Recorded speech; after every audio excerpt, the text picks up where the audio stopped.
Les dernières surprises de céréales, c'est au début des années 2000 qu'on a vu le dernier mouvement. Et pour ceux et celles qui s'en souviennent peut-être pas, c'était des CD-ROM, hein, les surprises. Ah non, j'ai un souvenir de ça, moi. J'ai le Il y film avait Le des Masque, jeux moi, là-dessus, ouais. là? Il y avait des films aussi, on a fait certains films aussi.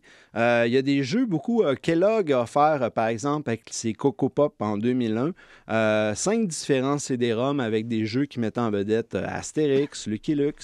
Et ensuite, c'est General Mills qui a frappé dans le mille avec des jeux comme Roller Coaster Tycoon. Hey, j'ai joué à ça, Joël Martel. Ça évoque tellement de souvenirs. Là, ouais. Et si vous êtes nostalgique, justement, à la maison et que vous dites « Hey, j'aimerais ça, moi, revivre cette époque d'or de jouer à des CD-ROM de céréales », bonne nouvelle, ça existe.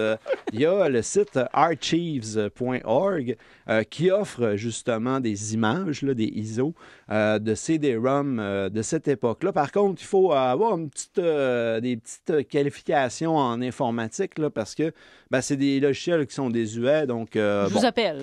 Rapidement, avant de vous laisser pour cette dernière chronique, il y a McDonald's, évidemment, qui est un gros joueur dans les jouets. Ça va avec la marque. Oui, là, en effet, c'est en 79 que McDonald's, en juin 79, que McDonald's a ajouté à son menu le fameux Joyeux Festin, qui comprend justement un petit repas pour enfants et des surprises.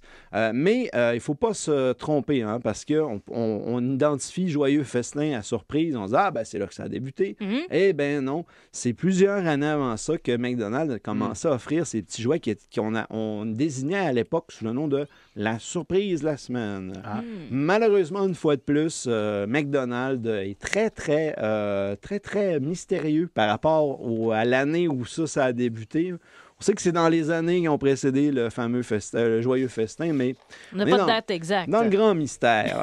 Et on va terminer par, évidemment, ce qui a donné lieu à cette chronique-là, les fameux Cracker Jack. Donc, c'est à partir de 1912 que les Cracker Jack ont commencé à offrir des surprises. S'entend qu'au départ, c'était assez banal. Pas banal, mais c'était des cartes de baseball Cracker Jack. Et ça a quand même eu un bon petit succès.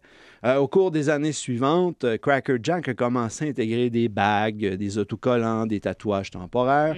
Et c'est à partir de 2013, un peu au même moment où Frito-Lay fait l'acquisition. Il faudrait que je fasse une chronique en anglais au complet. Ça serait magistral. On vous réinvite la semaine prochaine juste pour ça. Où Frito-Lay a acheté la compagnie. C'est à partir de ce moment-là qu'on a remplacé les jouets par des codes qui permettent de jouer à des jeux sur mobile. Et puis, en 2016, là, on a vraiment officialisé comme quoi que la majorité des surprises seraient désormais remplacées par des codes. Et je vous rappelle qu'aujourd'hui, c'est la journée mondiale du chien. Merci. Une chance que vous l'avez dit. C'est tellement relié avec votre chronique. Joël Martel. Ça me donne envie d'aller m'acheter un petit Kinder Surprise. Cette chronique-là, pourquoi pas. C'était un plaisir de vous avoir avec nous tout l'été, Joël Martel. On va vous retrouver à quelque part dans la saison. On va vous faire de la place de temps à autre. Vous allez voir. Sinon, on va s'ennuyer. Allez, bon retour à Alma.